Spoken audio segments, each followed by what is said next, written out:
Hey everybody, this is part 2 to our criminal procedure series. We're going to get into the Fourth Amendment again, and this is basically going to focus on what a search is and whether or not the police officer's search against the defendant was lawful or unlawful. Okay, so the all-star case that we're going to zoom in on is Katz. This is the all-star case you have to know. Out of any case I talk about for this video, you have to memorize Katz. Cite this in your exam, okay? Make sure you talk about what REP means, okay? Because Katz is the all-star case that brought up this standard for the court to use for their legal analysis, okay? So REP stands for the reasonable expectation of privacy. So there must be a reasonable expectation of privacy in order for there to be a search, in order for there to be a violation of the Fourth Amendment against the defendant, whoever the person may be, okay? So you're probably wondering, what are the facts to this case, okay? We know about Katz, it's important. We know that Katz brought up this standard, but what are the facts of the case? So let's get into the facts right now. So I basically compressed the facts into these two pretty short and sweet sentences right here. So number one, the police attached a listening device to a phone booth while it was in use by the defendant and while the defendant closed the door. That's why I underlined it over there because that's critical. Number two, the police officers used the defendant's statements as evidence against him, and that's why they're in court in the first place. Okay? So you're probably wondering, okay, what's the big deal here? The big deal here is that the court held that it was an actual search and invasion of the defendant's reasonable expectation of privacy because they attached a listening device to the phone booth while the defendant closed it and thought that, hey, I'm only talking to this one and only person. Okay? I don't have it open for everybody in the public to look at. This is a private matter. This is a private conversation. I only want this one person to hear. Therefore, the court held that, look, this is a search because you guys intentionally put this listening device on the phone booth to overhear his conversation, use it as evidence against the defendant, Katz. Okay? And another thing that you have to note here for the holding at the bottom in the blue marker here is that there's a two-pronged test that the court ended up using for this case. And remember, as I said, you have to know this. 2A is that there's an actual subjective expectation of privacy. So the defendant must have had a subjective, reasonable expectation of privacy, which basically means that, hey, let's say that I'm having a private conversation with my mom and I'm in a private area, right? And people are trying to eavesdrop on my conversation. That's basically them trying to invade my subjective, reasonable expectation of privacy because I want to have that one-on-one conversation with my mother. I don't want them to hear it. Therefore, in this case, the police officers violated Katz's actual subjective expectation of privacy because he thought that he was talking to that one and only person with the phone booth door closed. And 2A is satisfied because, again, they violated that subjective expectation of privacy that he had with that person he was on the phone with. Moreover, 2B, which is the standard that's basically used today. At the time, it was 2A and B. Now it's B. The standard for this is that society has an objective standard here. That society is prepared to see that this reasonable expectation of privacy is basically reasonable. Okay? So I think it's pretty reasonable to say that, look, if you're attaching a listening device without my consent or without my knowledge in a phone booth that I have closed in, talking to somebody else on the phone, that is a violation of my objective standard of having a reasonable expectation of privacy. Okay? So basically, like I said, there was a search here because the police officers put a listening device intentionally on the phone booth to overhear the defendant's conversations. Okay? A reasonable expectation of privacy was met because the phone booth door was closed, and the phone booth, as you all may know what a phone booth may look like, is that basically it's just this chamber where it's basically all closed in around you. And you're talking softly to the phone, okay? That would be a reasonable expectation of privacy, basically an objective standard that society will recognize as reasonable because, again, you're in a closed-in area where you only want to talk to that one and only person. It's a private conversation. And the officers were invading and making a trespass to that reasonable expectation of privacy because they were trying to listen to the conversation, use that as evidence against the defendant. Okay? So I'm going to cut this clip and I'm going to go to the next case. Okay? It's very important that you know these cases because these are rule statements that you need to understand for your legal analysis. Okay?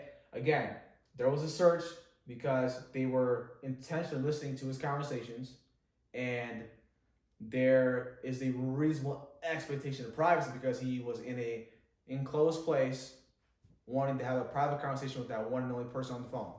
Okay? So Cass is the all-star case for REP, reasonable expectation of privacy. Okay? So let's get into the next case. Now let's transition into a case called Miller. This case will give us the law behind the third-party doctrine in the Fourth Amendment. So we'll find out whether or not there was a search or not, and whether it was lawful or not. Okay? So let's get into what Miller really is all about. So as I said, this case called Miller gets into the third-party doctrine. Okay? That's very important to know about. Third-party doctrine basically is that a third party, besides the defendant and the government, has given the government certain information about the defendant. Okay? So the facts of Miller boils down to basically these two facts that I suppress into one sentence. Okay? Fact number one is ATF agents obtained financial information about Miller, basically Miller's financial records, from Miller's bank. Okay? As you can see here, that the government got this information through a subpoena given by his bank. So basically the government wanted information about Miller through the bank, and the bank gave him a subpoena that had all of his financial records on that subpoena. Okay, so now they have that information on Miller. Fact number two is that they want to use that information against him in court, and Miller wants to suppress the evidence. Okay, he's saying he violated my Fourth Amendment rights. What's going on? How could you give my bank info? So basically, the court held that it is not a search. This is not a legitimate search by the government. Okay, I'm going to underline this because this is critical. This is not a search. Not a search. And the reason behind that is because Miller intentionally gave this information to the bank. Okay, so whatever information that you may share with a third person will not violate your Fourth Amendment rights, and it will not be a legitimate search under the Fourth Amendment because, again, you give all Fourth Amendment protection over here because, again, you're giving that information to another person. So you no longer have a reasonable expectation of privacy. The only time you really have REP in this case is when you're the only one who knows it. Okay? Example, your diary. The only person who's going to know information about your diary is you yourself. Okay? So in this case, the reason about why the government could get those financial records about Miller is because he shared it with another. And the person who I'm talking about is the bank.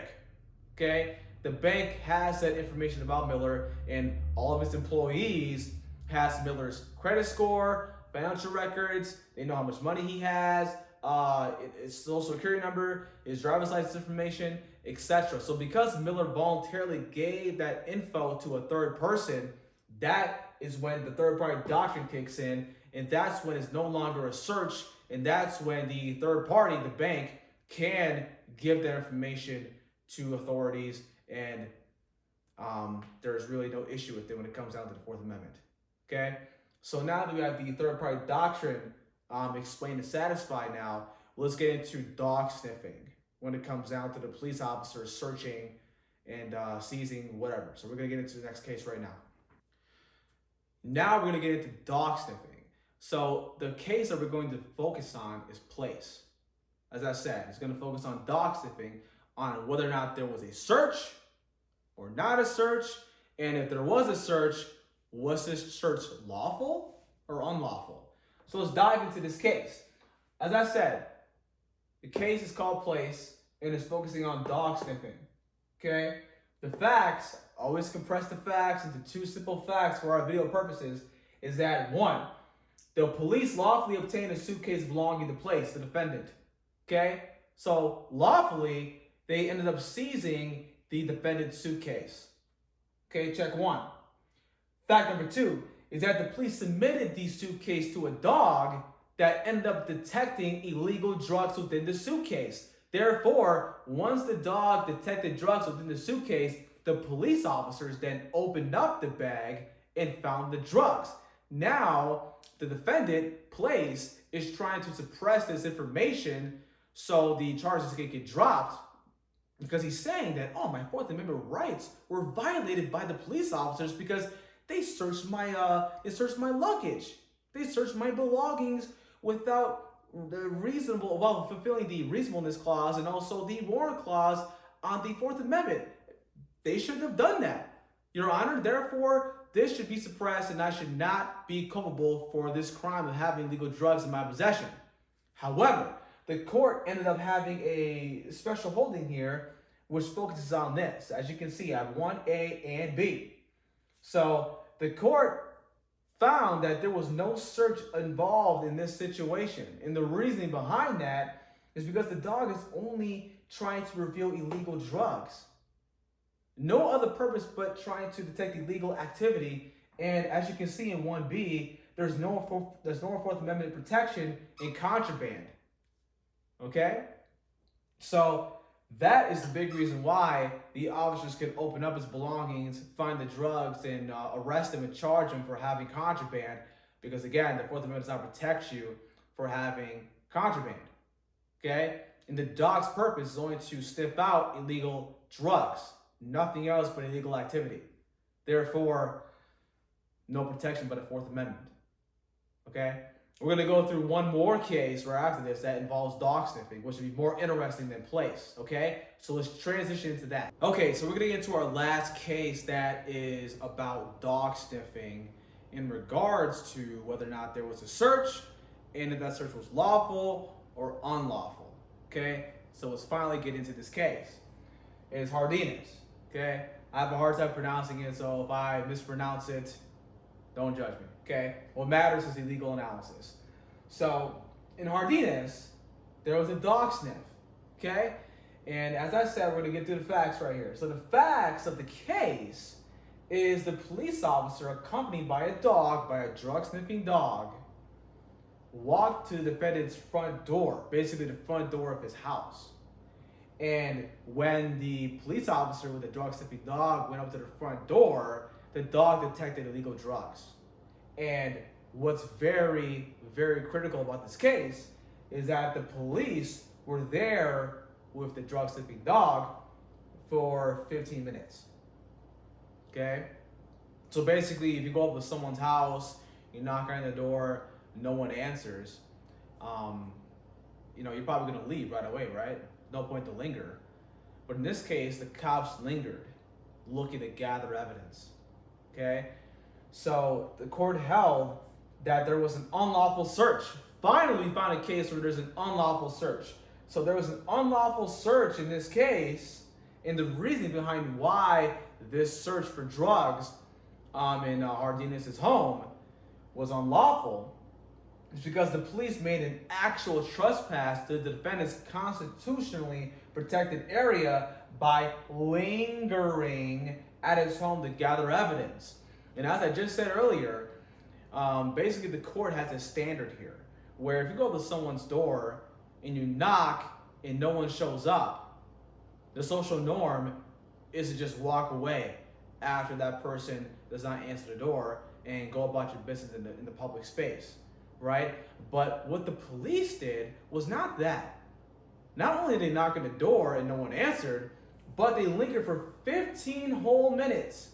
I don't know about you, but I think it's pretty reasonable to say that I wouldn't linger at someone's front door for 15 minutes if they didn't answer the door, okay?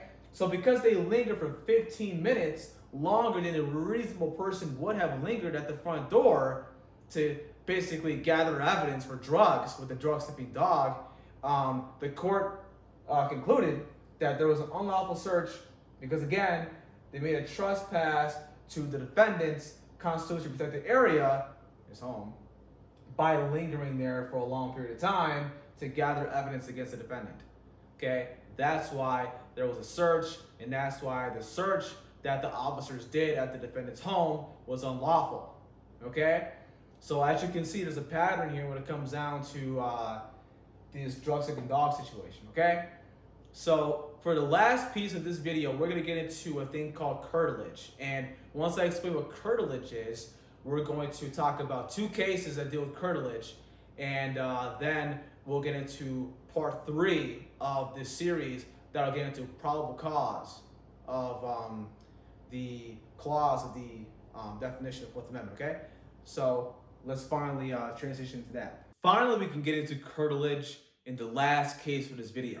Okay, so let's define what curtilage means, because this is very critical in order to understand the Fourth Amendment. All right, so curtilage breaks down into these 3 things. Okay, it can be one of the 3, and these 3 things will allow you to understand what curtilage means to apply this to your legal analysis for the Fourth Amendment. Okay, so number 1 is the area's proximity to the home. An example of what number 1 stands for is your driveway, is your garage that's not attached to the home. You know those old houses around your area that have a house and the garage is about like, let's say, 15, 20 feet away from the house.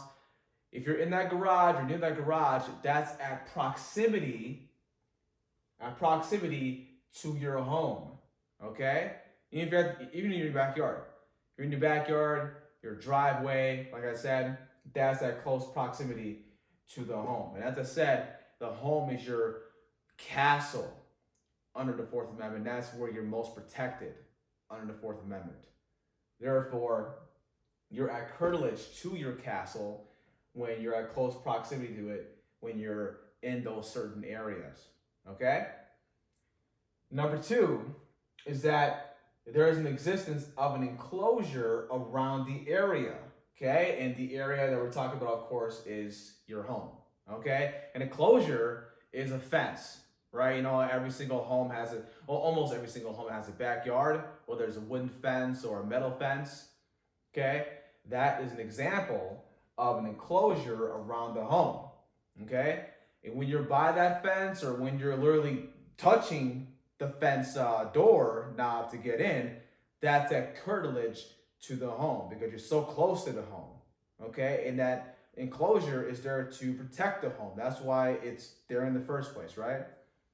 And lastly, number 3 is the precautions taken by the person who owns the home to exclude others, okay? Example of this is no trespass signs, okay? An example of this is the enclosure that we talked about up here, okay? Having a fence around your home to exclude other people from your property, okay? Having the beware, there's a dog that will bite you if you come near my home, right? You know, the big guard dogs in the backyard that will attack you if you go into their property, right? That's an example of precautions taken by the person who owns the home to exclude other people from it. So when you're at that certain area, or you happen to see the signs or the dogs, that is a situation where you got close proximity to the home. You're at curtilage to the home, okay?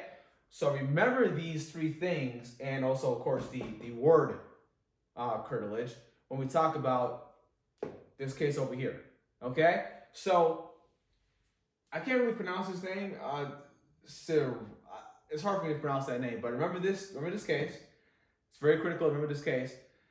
And the facts of this case is that, number 1, the police rented an airplane, and the police flew over the defendant's home about 1,000 feet exactly. And number 2, the police, while they were in the air, looking 1,000 feet from the air, they looked down and they took photographs of the defendant's home, and they took photographs of marijuana plants that they saw growing there. Okay?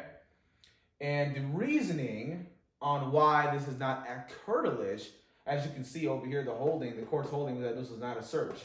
And the reason why this was not a search, and the reason about why this was not at curtilage to the home, is because they were at a public airspace. Okay, they were over 1,000 feet in the air. Okay, anyone who's flying their jet, their airplane, or example, Delta Airlines, American Airlines, etc. Right? You see airplanes flying in the air all the time, right? So that is an example of the police being at a public airspace, where as long as they're in a public airspace and not at curtilage to your home, they can technically take pictures of your home and find evidence against you. Okay? So because they were so high up in the air, that was a public airspace, therefore they were not at curtilage to your home, and they were not violating a reasonable expectation of privacy to your home, and it was not considered a search. We are done for today. Part 2 is finished. Okay? So now we are going to get into part 3, which is probable cause. Okay? This is very, very important. Okay? Probable cause and the totality of the circumstances. Okay? We're going to go through what this actually means, and we're going to go through a few cases to have an understanding of how someone can get arrested and how a police officer can and versus when a police officer cannot search you as a person, your papers, your houses, etc. Okay? So stay tuned, and thank you for watching.